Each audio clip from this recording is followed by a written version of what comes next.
Hello everyone, we are Group 59 and today we are planning to demonstrate the construction of logic gates.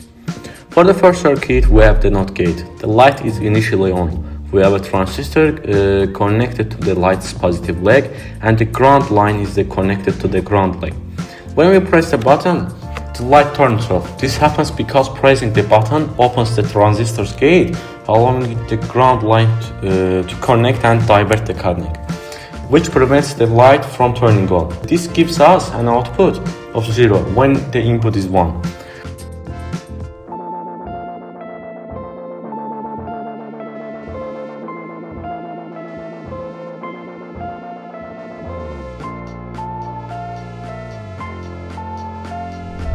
The second circuit shows an AND gate. We have 2 buttons and 2 transistors.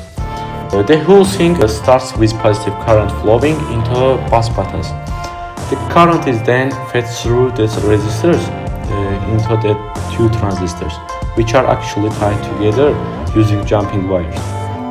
This circuit only works when we press both buttons at the same time. This is because the 2 transistors are connected in series and both must be activated to complete the pass and allow current to reach the light. If one button is not pressed, the whole process doesn't work. The third circuit is the OR gate. We also have 2 buttons and 2 transistors here. Unlike the AND gate, these transistors are wired in parallel. The current flows from the button to transistor and then to the light. The same principle applies to the second button. If we click on either one of the buttons, the current is transmitted through that button's transistor, which makes our LED light up. If we clicked both, it still lights up. The light only turns off if neither button is pressed. We also decided to collaborate with Team 55 for the fourth circuit, which is the NAND gate.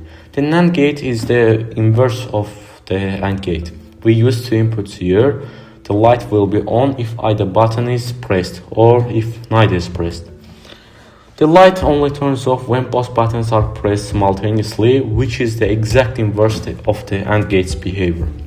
The final circuit is the XOR gate, and we collaborated with teams 55, 24 and 70. This gate requires 2 inputs. The light turns on only if the inputs are different. If the first button is on and second is off, or if the first button is off and second is on. The light will remain off if both buttons are off and also if both buttons are on. This gate only allows one input to be active at a time to get a positive output.